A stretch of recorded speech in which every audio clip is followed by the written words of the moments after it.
unable to attend. So that is now in progress. And tonight, just to give you an overview of what to expect, you will hear directly from GLD alumni who have gone through the GLD process and hear, about what it was like, what they learned, what they found was the value in it. We get questions like that a lot, and sure, as an advisor, I can answer them, but I think the feedback is best received from folks who have actually experienced it from the non-advisor side. So just to give you a feel for who is here, we have a pretty diverse audience from first years to seniors. We also have some staff members here as well. So that being the case, some of you may know a little about GLD, have some foundational knowledge. Some of you may not know anything at all, and that's absolutely fair. That's what we're here for. So what I'll do is start with about 5 minutes, just give a brief overview of what GLD is. I'll share some slides, and we will hop into the actual panel part. So let me go ahead and share my PowerPoint. And then once we get to the end of the kind of formalized question part, we will have the last 15 or so minutes of the panel to kind of open the floor up to y'all's questions via the chat. So know that if you have any burning questions, we are definitely here to answer those. So hopping right into it. What is graduation with leadership distinction? It is an official academic distinction that you can earn upon graduation that acknowledges both your within and beyond the classroom learning. It's recognized on your official transcript and diploma, as well as with cords to wear at graduation. GLD is something that you can share on grad school and job applications, your resume, as well as LinkedIn. So you can definitely carry it with you beyond just fulfilling the requirements at USC. You can take it with you and beyond. There are 5 different GLD, what we call pathways to choose from, or focus areas. They are community service, diversity and social advocacy, global learning, professional and civic engagement, and research.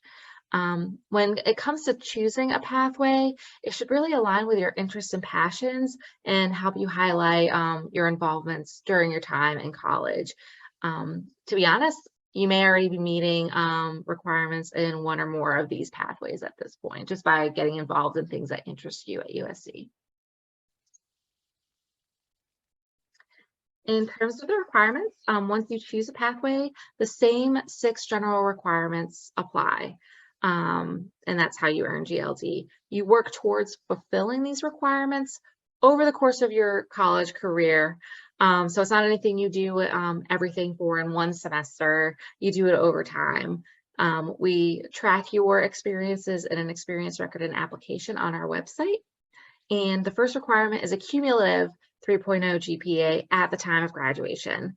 The second is a core experience outside of your coursework that aligns with your pathway that requires a substantial commitment of time and effort outside of the classroom. So as an example, global learning, we typically look for at least 1 semester of study abroad. For research, it's 2 semesters of research. Professional and civic engagement is a combination of leadership and internship or work experience. Community service, we're looking for 300 hours of community service over the course of your 4 years, not all at once. And diversity and social advocacy, we're looking for at least 200 hours of peer leadership, service, or work experience with a population that experiences societal challenges, as well as a related research or advocacy project. The third requirement to earning GLD are what we call enhancement experiences. Those are simply other experiences outside of your classes that relate to the pathway you've chosen in some form or fashion. We don't want to dictate to you what you learn from your experiences and how it relates to your pathway. So we really give you the opportunity to reflect on those experiences and tell us what you've learned from that experience as it relates to the pathway you've chosen. So some things that could count as enhancement experiences are workshops, guest lectures outside of class, student org involvement, that kind of thing. The fourth requirement is coursework. You must complete 6 credit hours with a B or better from the approved course list for your pathway, and that approved course list does vary from pathway to pathway. You may have already noticed in some of the courses you've taken that they may have like a little GLD icon that indicates that it counts for GLD, and it does, but it just might be very pathway specific, so that's something to look closer at. The fifth requirement is a public presentation. This is typically completed your last year, and it's usually a poster presentation where you present on one meaningful beyond the classroom experience and reflect on what you've learned about that experience. The final requirement, the culminating project to earning graduation with leadership distinction, is the ePortfolio. Some of you may have heard about that. It is a website that you create, and you upload several essays that you write reflecting on your college experience. Like the presentation, this is typically completed your last year of graduation, of college before graduation. Most students do it in their final semester, and some folks do it second to last semester. What you do when you create the ePortfolio is highlight and articulate your experiences and learning in college through integrative learning. So as I'm describing the requirements, I'm talking about beyond the classroom experiences and coursework, and that's very intentional. It all comes together in that integrative learning where you reflect on what you did and learned in both types of experiences, how they connect, why those connections are important, and kind of what those key nuggets of wisdom you've gleaned from your time in college are. We know that you're not going to be the same person in some ways when you graduate college, and we really want to hone in on those key moments of transformation through the process of GLD and the creation of that ePortfolio. So this is really just a broad overview of GLD to provide context for the panel this evening. To learn more, please visit our GLD website, watch the brief orientation video, and then from there you'll have everything you need to start your GLD experience record, or application as we call it. You can start entering your experiences, but really if you have any questions, get stuck with it, or just want someone to sit next to you as your application is getting worked on, schedule an appointment with a GLD advisor.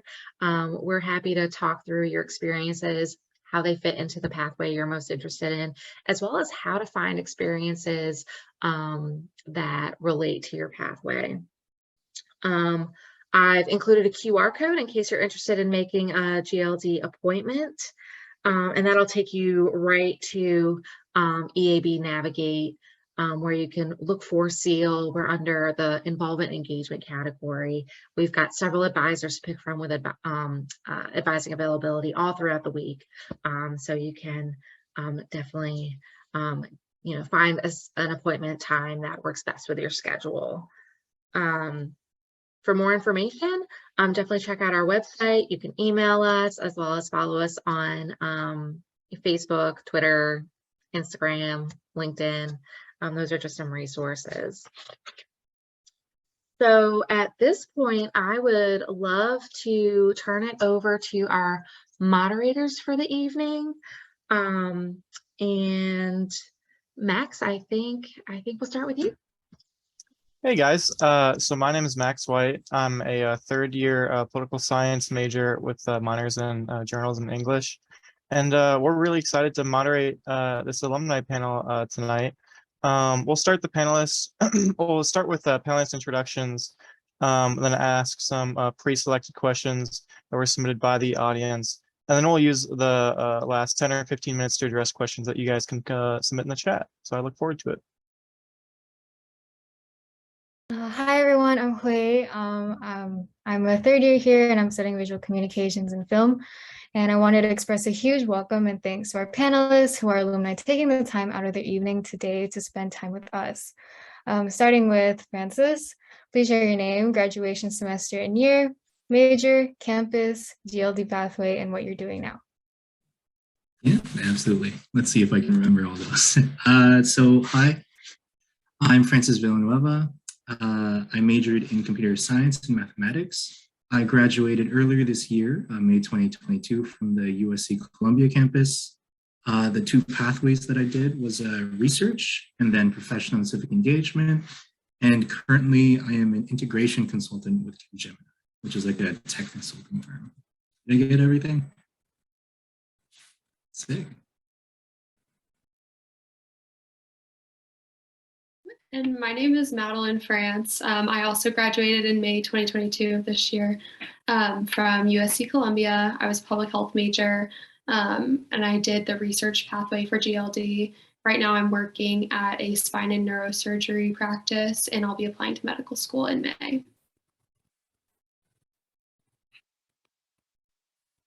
Did I forget anything? That sounds good. Okay. All right. Thank you guys. So for our first question, Sorry, I can Oh, go I'm as sorry. well. I wasn't sure how many panelists there were. So that leaves me. My name is Michael Panessa. I just graduated last semester, spring of 2022. I graduated with a degree in biology, and I did global learning for my pathway. And I currently work as an emergency department technician for Roper St. Francis Hospital, where I am working to pursue clinical hours so that I could further my medical education.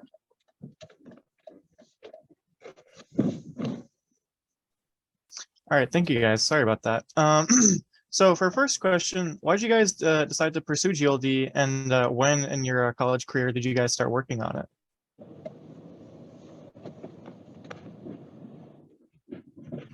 And then did you want us to answer that like round robin or just jump in whenever? Yeah, whenever you're comfortable, Francis, you can start. Yeah, absolutely. So why I decided to pursue GLD, I ended up doing a lot of like extracurriculars anyways. And so I also worked at the writing lab. And so the idea of GLD kind of came in as a result of them, or of myself helping everybody else kind of with their e-portfolios. And I thought, oh, this might be a fun thing to do, especially since most of the extracurriculars I was already doing fit into the GLD slots pretty well. And so technically, I guess I started working on it August 2019, which is my first semester sophomore year, but I only started like logging and portfolios towards the end. So like junior, kind of senior year. Cool. And then Francis or Madeline. Oh, sorry. So like I heard about GLD when I first toured UofSC, and I just kind of thought, oh, like that sounds like a nice supplement to my degree and what I'm doing. And I really heard students talk about how nice it was to be able to cohesively talk about your experiences throughout undergrad. So that was really appealing to me, and knowing that I'm going to be like applying in the future, I think like learning to talk about yourself, learning to write about yourself, and connecting all those experiences was what really drew me into GLD.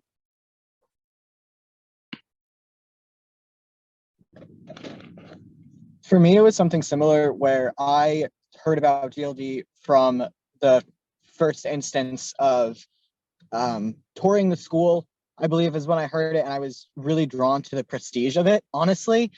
Just sounded cool having something to put on your diploma like that. So I knew it was something in my head since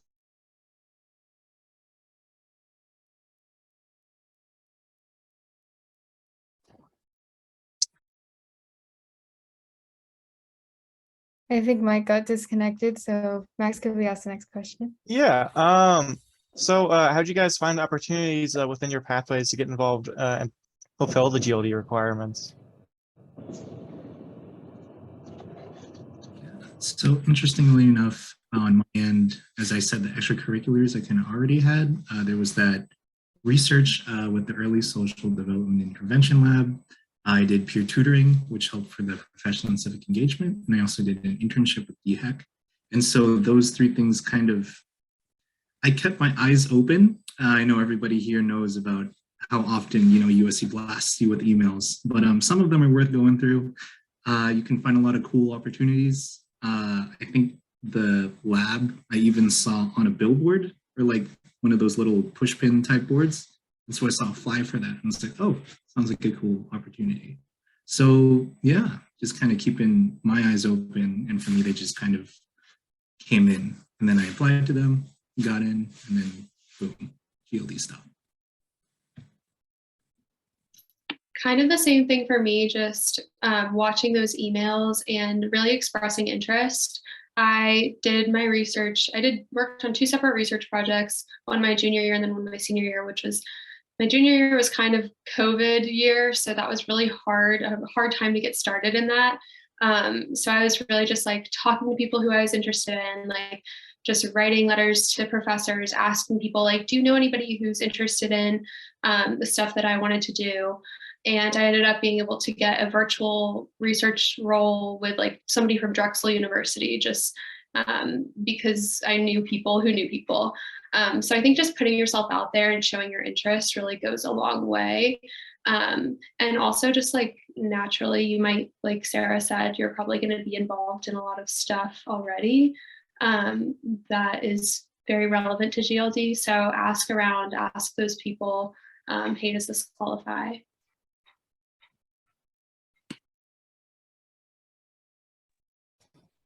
Mike, are you there? Can you guys hear me? Yep. Okay, great. Sorry for the disconnection earlier. No problem.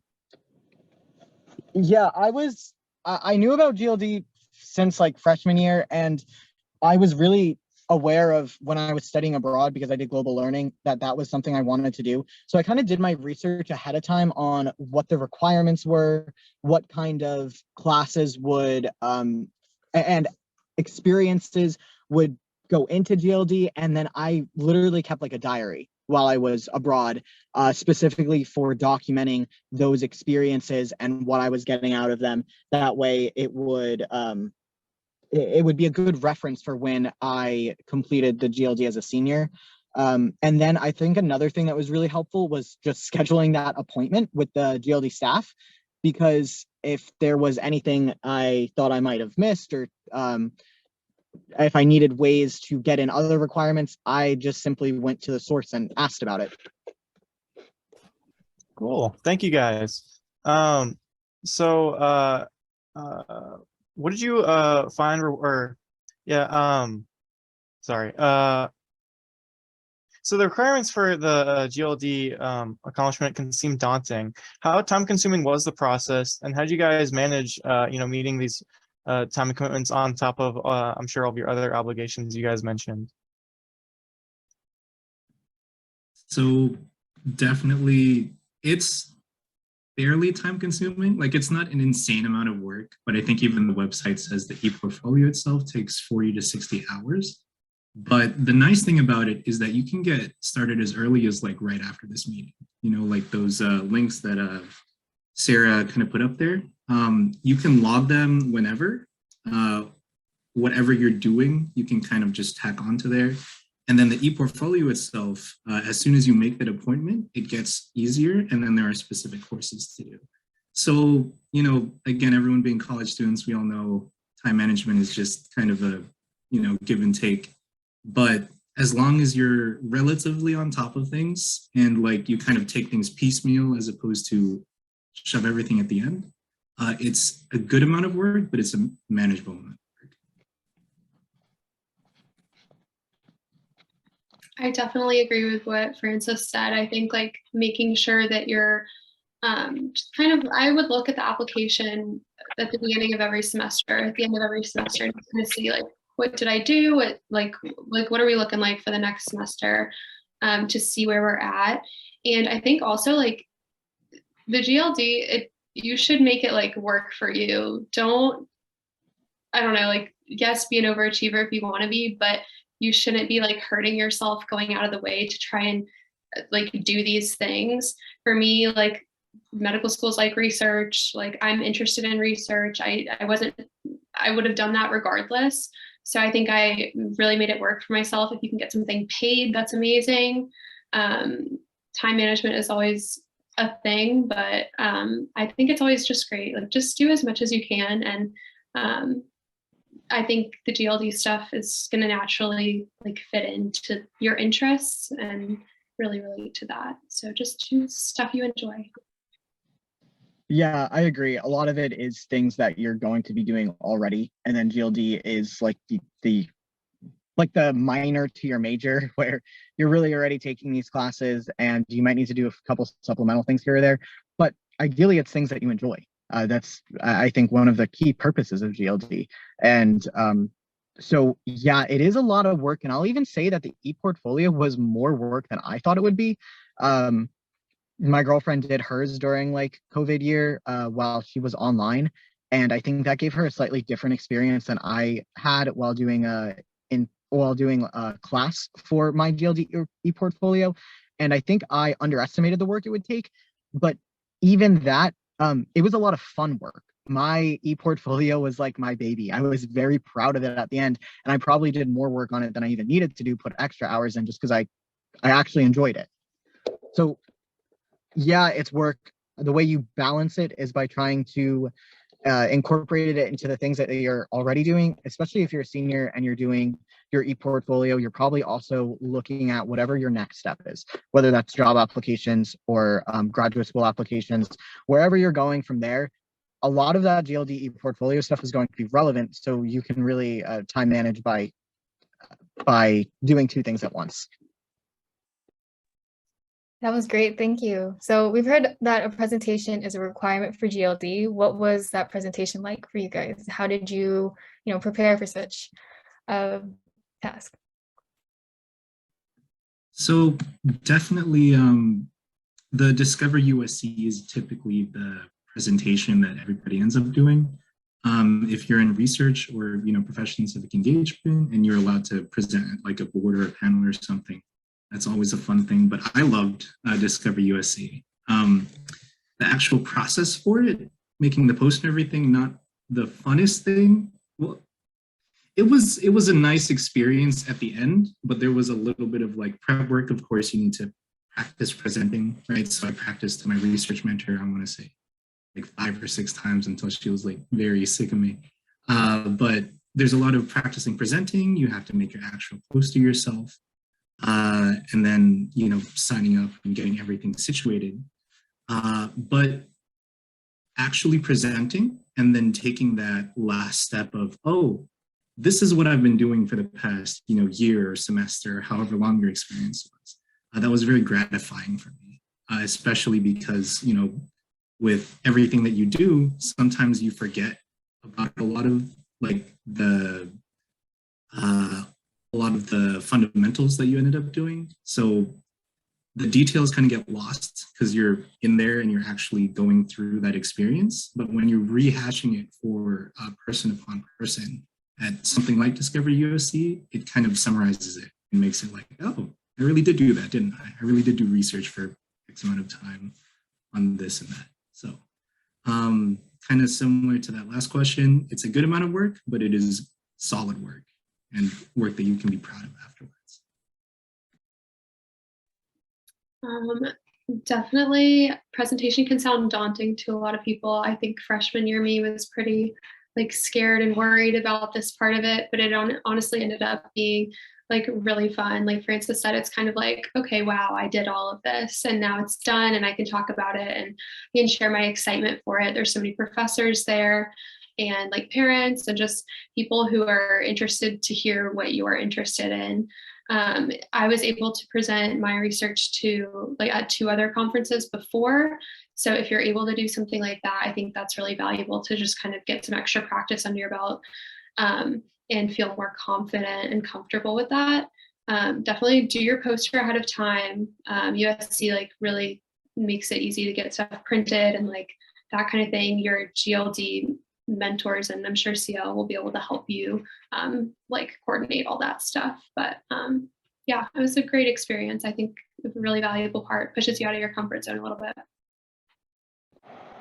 I actually didn't do a presentation because one of the requirements of the GLD the presentation requirements of the GLD can actually be also fulfilled if you win a national fellowship. And that's what I did. I won the critical language scholarship and participated in that. So that fulfilled my presentation aspect. So I don't have much to say on this question, but I will say that even in my senior year, I did think about also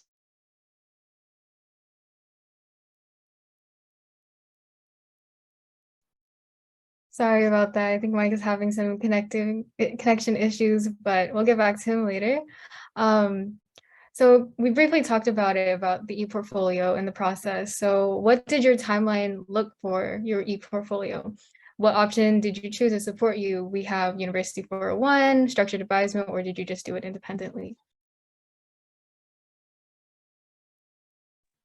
So I'm going to start this off with a very big disclaimer in not doing what I did, because I started my e-portfolio my senior semester and I think second semester, and I did it both of them over spring break, and I did it independently.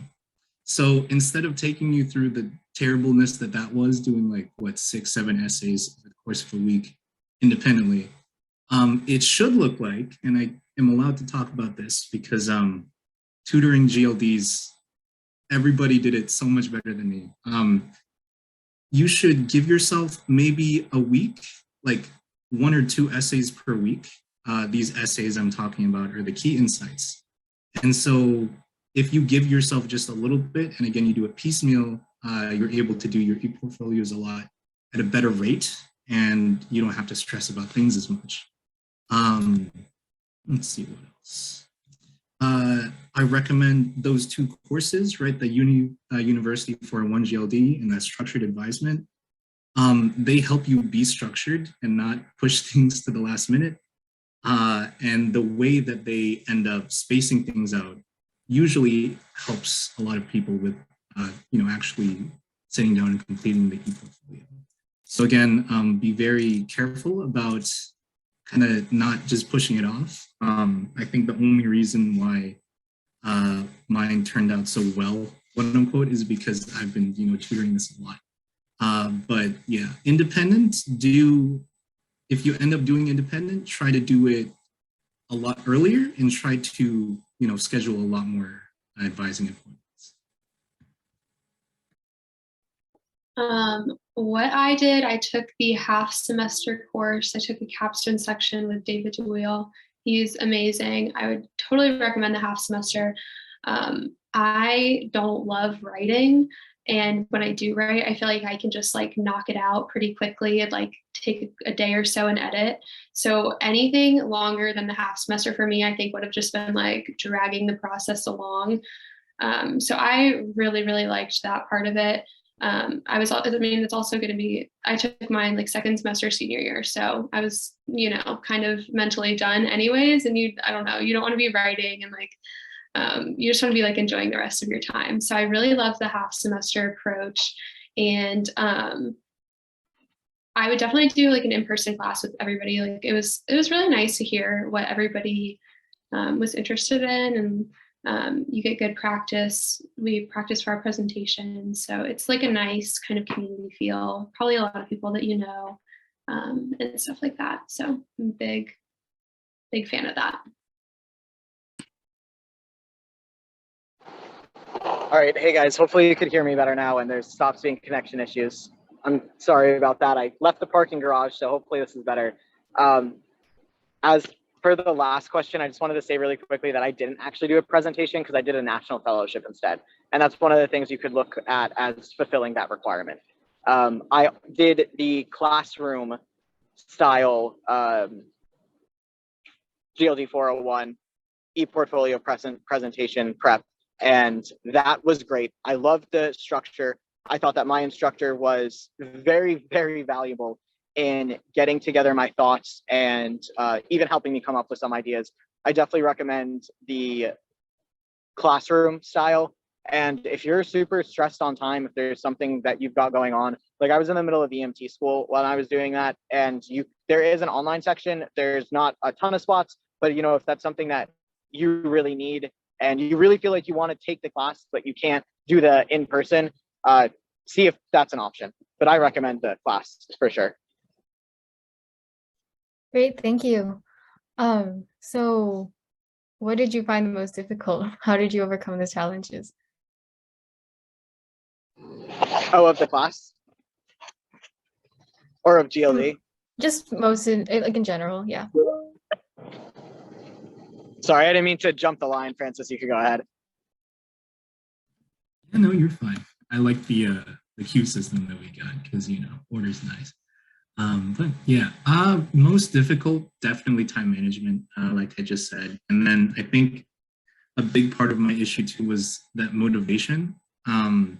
I didn't really like full on commit to doing GLD until around senior year, even though I was doing all of the extracurriculars for years. So just kind of being more proactive and being more set on whether or not I wanted to pursue it. And then once I was set, reaching out and getting more help. It was a big difficulty because I did everything kind of independently. I wasn't sure if what I was doing was right or not. And so that was alleviated a lot with those advisements. Gina Spence, she was kind of my one-on-one person. And then that ended up being fantastic because she was there to let me know, oh, this is fine, for key insights, etc. So just kind of being good, again, us as being college students, easier said than done to manage your time, but being good about being proactive about everything you need to do. So for me, when I filled out the online application, I was kind of under the impression that the activities that I mentioned in there were going to be the only activities that I talked about in my e-portfolio. And to some extent, like, yes, I did mention those things, but and this sounds funny because I was pushed to make like outside connections, but and like so much more than I anticipated. So those key insights that they're talking about, they want you to connect like within the classroom experiences to beyond the classroom experiences. So for me to be like, oh my goodness, like it really does take some time to sit down and think about like, what did I do? How are these things related? And really reflect on those things. And I'm very grateful for that. But I just thought I was going to write about the 3 things that I wrote in the little application that I did over the course of 4 years. So it just required some more thought process, but I think I'm grateful for that. I think that made it valuable.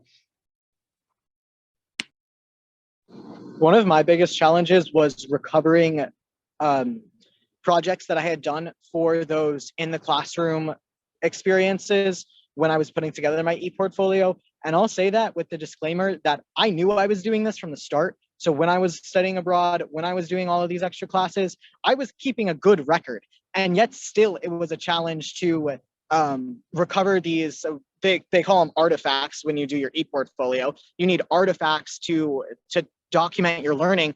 And I thought it was a great aspect of the program, but I would recommend, like, if you know that you want to do GLD, just create a subfolder on your computer for artifacts. Any cool project, diagram, presentation you do for class, pictures that you take when you're out doing this, whatever your beyond the classroom experience is, go ahead and copy it to that folder as well, because I was prepared and it still caught me off guard. Document things really well.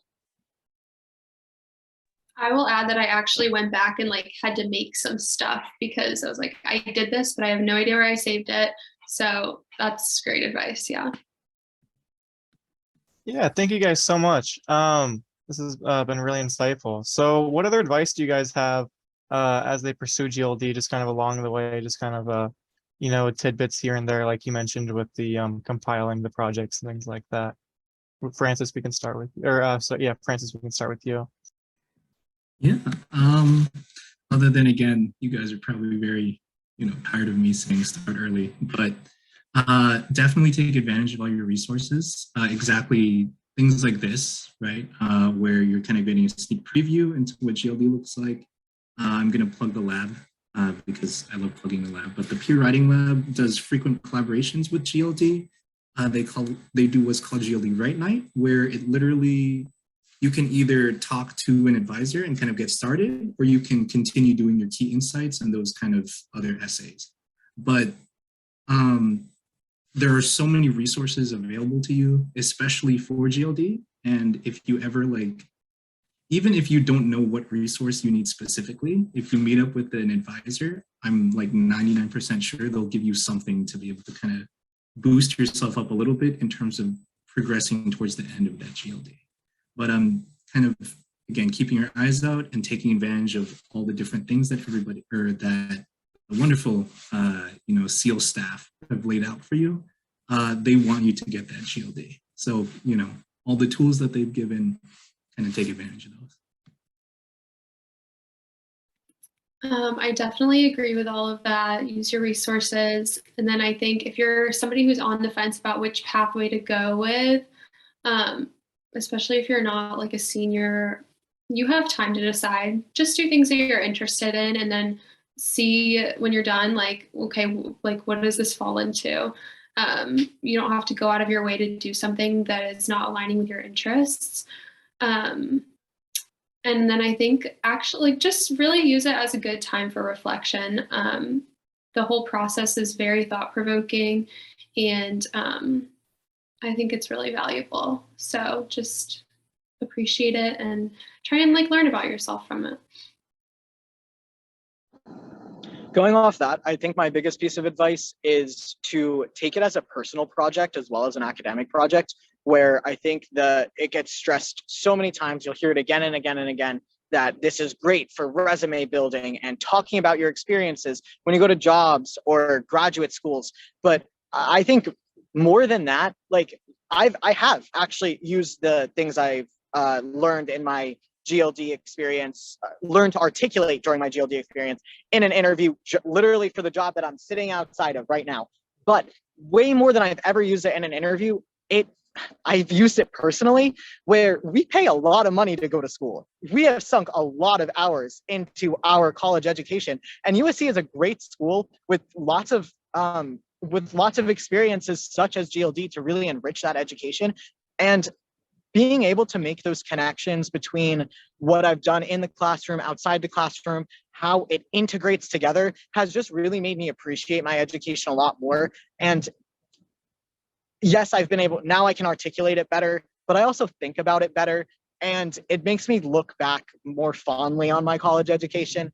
And I just think that it's a good thing to do outside of professionally, just to really show you how cool college is, and help you personally appreciate the really awesome things that are available at USC.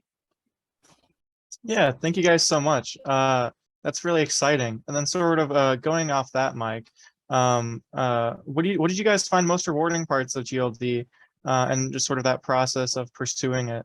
And how would you guys describe the process and the benefit of doing the writing process with the e-portfolio? And Francis, we can start with you again. Yeah, well, absolutely.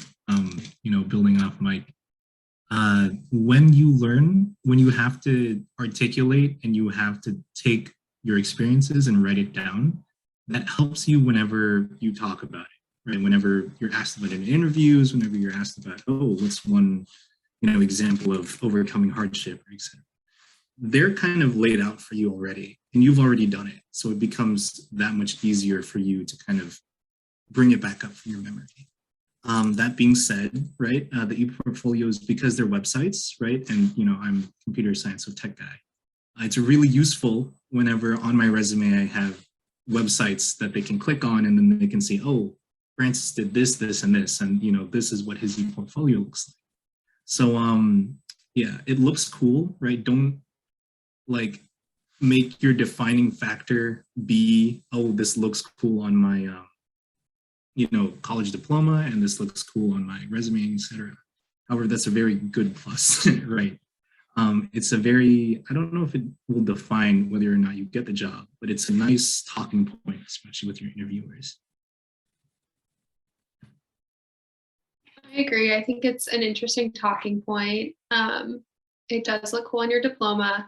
And for me specifically, like applying to medical school, the personal statement, they really want you to tell a story. And I feel like the way that you're kind of prompted to write these key insights is in a storytelling way and connecting different stories. So for me, that was like really good practice, I think. The most rewarding part for me was, I feel like it's so cheesy if I say learning about myself, but I think it's learning about what my experiences, how my experiences shaped me as a person, especially when it's things that you don't really realize. Because sure, my one honors per seminar that is like this one beyond or in the classroom experience, it shaped me like a little bit, and this other thing shaped me a little bit, but you put them together and you realize how much of an impact it has on yourself as a person. The most rewarding thing is it being a metric to see how much I've grown and the things that I've learned in school, which I just think is unbelievably cool. And I mean, really, that's the value of education. Thank you guys so much for sharing your experience and your time with GLD so freely. At this time, we'll take questions in the chat, so feel free to send any questions that you have up in our chat and we'll ask them to our panelists. If for any reason anybody has specific questions for me, go ahead and ask them now, because I'll have to leave in just 2 to 5 minutes to get to work on time.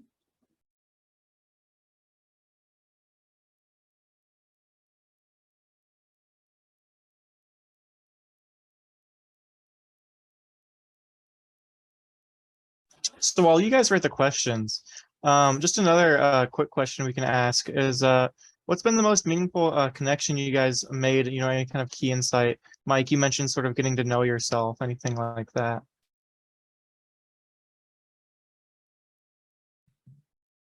Yes, specifically for me, like my kind of favorite key insight was I named the importance of communication.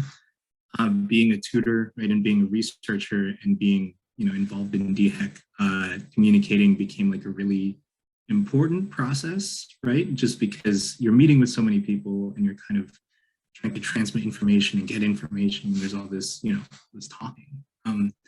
Figuring out how best to communicate and kind of figuring out how to communicate even in the first place ends up being a really solid like skill to develop. And so, yeah, like articulating that and taking that and thinking, oh, this is, you know, my takeaway. I learned how to communicate, and it's an important skill. That was a really nice, I guess, pretty important connection that I made within myself, kind of writing out that key insight. I think for me, one of, I don't really remember my key insight specifically, but I know I talked a lot about my research was nutrition focused, and I volunteered at a free clinic. And I think my public health education really gave me the knowledge and just like awareness to kind of understand, like, okay, I need to know who I'm talking to. I need to understand what resources they have in order to be able to give, you know, actual helpful advice to these people. And I still kind of use that. I work with a diabetes foundation and I do health education for them. And just the culmination of experiences has helped me to be very aware of like who I'm talking to, what they have access to, cultural competence. And I was just able to talk about that more in my e-portfolio. And I think it was just a really good reminder. And I'm proud that I have those skills. And it's not necessarily something that you like learn in the classroom. They sit you down and tell you this, but throughout my experiences, I was able to like learn other things. I think my favorite key insight has to do a lot with connection. It's I did one on like cultural competency, comparing and contrasting different world cities. I did one in Italy, Hong Kong, and then Columbia, South Carolina. And it just kind of, I worked with people from all of those areas. I studied abroad in Hong Kong. And then while I was in Hong Kong, I did a program with some students in Italy. And then I used those experiences to, those connections, like literally the people who I met there, to delve deeper into what health and wellness looked like when you're from a different culture, from a different geographic location, and really breaking that down. That was one of my favorite experiences, not just because I think it taught me a lot of really relevant things that I'll be using for my future, but also because those are people who I will still occasionally talk to. Like those are, anytime you connect like that with another human being, I mean, it's a great experience. Great. So we have a question from the chat. Does what you research have to correlate to your major? And Francis or Madeline, either one of you can answer that. I always double check, right? But I'm pretty sure no. Like, you can do your research in whatever, and it doesn't necessarily have to deal with your major or I think as long as it, is research. For example, my research in the early social development intervention lab, right? That's a psychology lab, but I'm a computer science and math major, or a double major. So that didn't really have anything to do with it. But then I put an asterisk there because Dr. Bradshaw ended up finding something computer-based for me to do, just because, she needed a script that needed writing. So yeah, take what I say with a grain of salt, but I think not. If you can just grab a research opportunity, go for it. Yeah, I think just get involved where you can and what you enjoy doing. And like Francis, like a door might open that has a connection between those two things.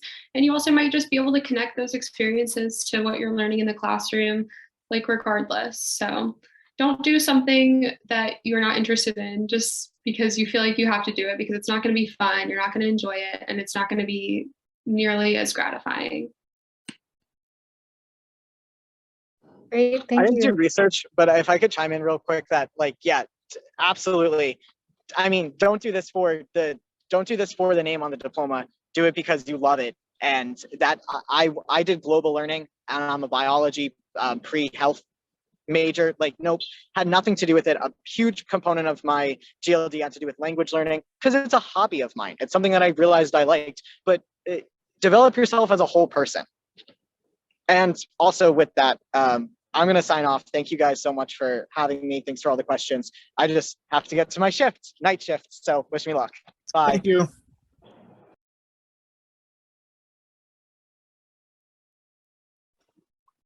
All right, so I just had another question. How did you guys pursue the research opportunities? I know you mentioned emails, things like that, and just sort of that research and just kind of internships, anything like that. It can seem really overwhelming. Me specifically, I know it can be really hard. Just where do I even start? So if you guys could just give us some insight into that. Definitely, this is like I was exactly that freshman year, because there's a lot out there, but it's hard to kind of figure out where to go, right? So my first suggestion, look up the UofSC, I think it's the undergraduate research website, but there is a website dedicated to helping you break into the research opportunities. And then there are things that are listed that you can, kind of help out with. So that's your first resource. Second resource is your professors themselves. My internship actually at DHEC, I only got because one of my other opportunities at somewhere else fell through, and my professor said, oh, but this position just opened up. So, that's how I got through it. So keeping in touch and kind of keeping, don't be afraid to ask your professors, do you have any opportunities? Sometimes they themselves have an opportunity. A lot of the USC professors do research. So if they need somebody else and you're a trustable, dependable person, they'll pull you on board. Or they might know somebody else that has a recent research project. But definitely research-wise, those are my two big ins. That one website, and then the connections you can make either through professors or friends, but connections. Yeah, I think connections, and you can literally just email people. Their emails are on the website. If you don't feel comfortable just asking, can I help out with the research? You can, maybe they were in a presentation or a webinar or something, and you can say, hey, I found this really interesting about XYZ topic that you talked about, love hearing your perspective or something, just a note. And then maybe that can be your in on how to ask them about being involved in research. And if somebody tells you no, say, okay, thank you. If you know of anybody else who might have opportunities, can you like offer my name or give me that information, because I think professors are so willing to help. I think they get excited when students want to be a part of research. So definitely do that. And if you can like go walk around Discover Day, go talk to people, there's all sorts of different presentations and different topics around. So go to those things, and you never know who you're going to meet or come into contact with. Thanks. Great. So I was wondering, is it ever too late for you guys to start the GLD application? I know that it's a really long process and it could take a lot of time, but since we have a big audience here ranging from first years to seniors, is it ever too late to start your application or finish it? I want to say, right, that it is not until like it's the week before graduation, right? Which is kind of cutting it even then. But there are also, let's say you were doing the independent, or like me, you were doing the independent advisement. They do still have like dedicated timestamps that you have to reach, but macroscopically, right, there is not. Like Madeline and I both, we kind of started things our second semester of senior year, right? That's the time when you kind of don't want to do any work and you kind of just want to relax and, you know, chill out. But even then, we were still able to get everything done. So there isn't like a super late time that you should do it, right? Like don't wait last minute to do it. But if, you know, even if you're a senior at this point, graduation is still a couple months away, you absolutely have enough time to do it. It's kind of not risk versus reward, but there are diminishing returns, right? As you get closer towards graduating, you know, think less and less about maybe you don't need to do GLD, right? But at the same time, it's a nice opportunity, and don't like worry about it too much. Thank you so much, Francis, for your insight. To kind of help with that risk versus reward, we do have a application deadline fairly earlier in the semester. So for example, like our spring 23 grads, their GLD applications are due January 27th, but they still have the remainder of that semester to work on their presentation and e-portfolio. So you can still be working on finishing the requirements, but as far as like finalizing your plan for GLD, you have until about the end of the first month of the semester to get that application in, to kind of declare your intent and, you know, demonstrate that you have met all the other requirements, and then you focus on the last two after that. So just wanted to add a little bit more detail on that, because there does come a point where we'll get some folks coming into our office, and it's so heartbreaking to be like in March or, you know, October, and students want to pursue GLD and they're graduating, you know, that December or that May, and at that point we're too far along the lines as far as the timeline for the e-portfolio, as you were mentioning, Francis. So to kind of make sure all the other deadlines stay in place, we do have that application deadline at the beginning of the semester. Thanks, Sarah. Yeah, All right. absolutely. Thank you, Sarah. Thank you, Francis. Thank you, Madeline, and Mike, sort of, even though he's away. And just thank you guys all so much. Thank you guys for coming, and our panelists, our audience members, panelists, for sharing your experiences. And at this time, we just like our student audience members to please take a couple minutes to complete this really short, just 4-question survey by the QR code on the screen. And then after you complete that, you guys are free to go. But for panelists, if you could just stick around just a bit longer so we can take sort of a group photo.